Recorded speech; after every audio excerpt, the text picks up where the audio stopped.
100-yard rusher. So that's pretty impressive. Talk about their offense and their running game. Big Ten's known to be a power run first team. What team have y'all played this year maybe that you can take away that would be similar to them in a way? OU is similar. They ran some what we call conventional stuff with big backs.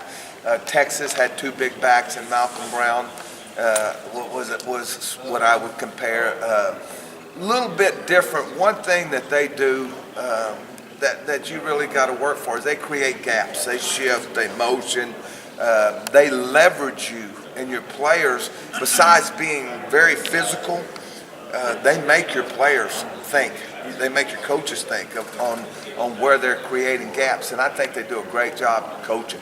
I think both their co-coordinators, their package has been integrated from what both of them know, and I can remember years ago when Bowman was at Ohio State and they had Clarett, all the unbalances, the things they did, and then Dave's been all over the country. I knew him when he was at Kansas and Houston, and then back up there. I mean, I think they integrated and made it a very complete package. I want to talk about the Baylor offense versus the Michigan State defense. For y'all on the defensive side of the ball, does that put a chip maybe on some of the players' shoulders and maybe they're being overlooked in this game? You know what? Not really. People ask me that a lot. I mean, we have a dynamic offense. They have a good defense. Pat, when I was at Pittsburgh, Pat used to come down. It's funny that he's the head coach there. Him and his staff, Coach Tressel and Harlan, used to come down and visit with me. And happy for him, and I think he's done a great job up there. And then, of course, Art has been on the cutting edge offensively for us, especially the last 4 years, since Robert was there. Phil, is there a momentum out of a ball game? Does it really truly carry over into the offseason, whatever you do? Well, as Art says, I mean, it's 6 months of pain if you don't win. It's hard, but you really want to finish the season on a positive note. I think it brings in recruiting. I think it just the mindset of program. Winning that last game. There's going to be a bunch of people. I mean, you look at Penn State. They're not going to really remember as much as they were 7-6 or whatever it was. It's just, hey, we won the bowl game.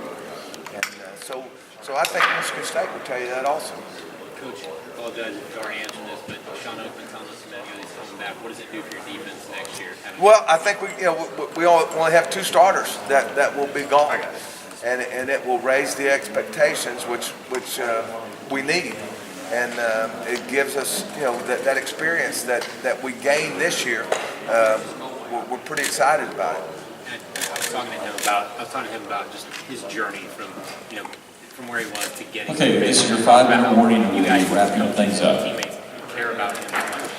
Is that what comes first for you as an individual? I mean, I'm a grinder. I get on kids, but you can't do that if you don't love them. If they know you don't love them, you can't coach them hard. They got to know that you care about them as a person first, and when they do that, when they know that you care about them, I mean, you can coach them, with a sense of urgency. I'm also doing a story on Coach Cos. Do you think maybe he's kind of one of the hidden secrets of the success of this team? Best in the business. He is the ultimate team guy.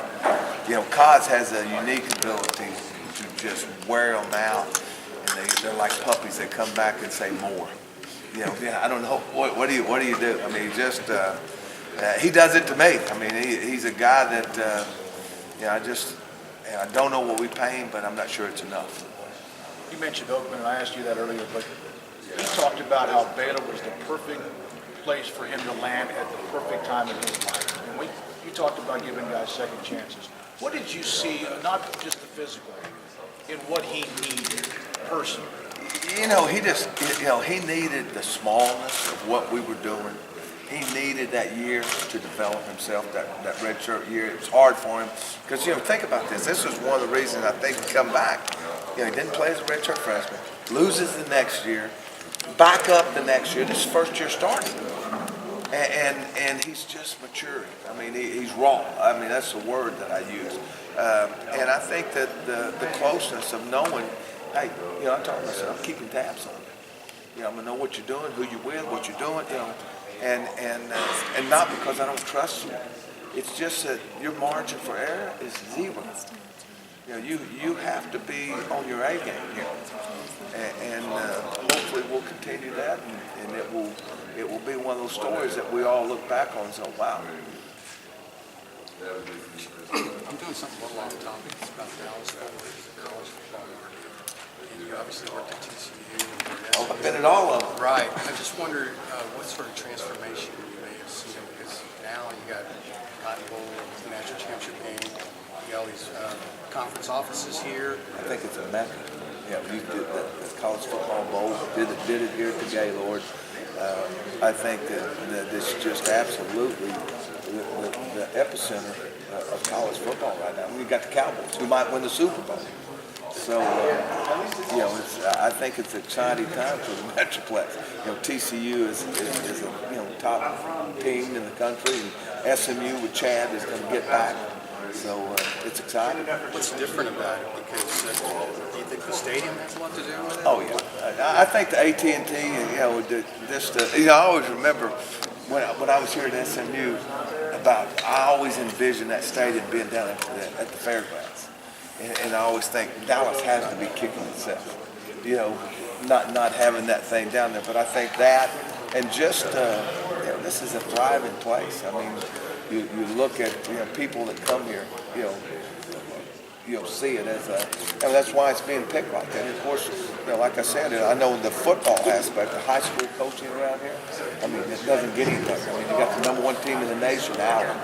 And then you got Cedar Hill, you got DeSoto, you got you can Trinity, you can go on, and any coach in that's anywhere. You mention those schools, and it's like mentioning Baylor or TCU. They know about it. Okay. Thank you.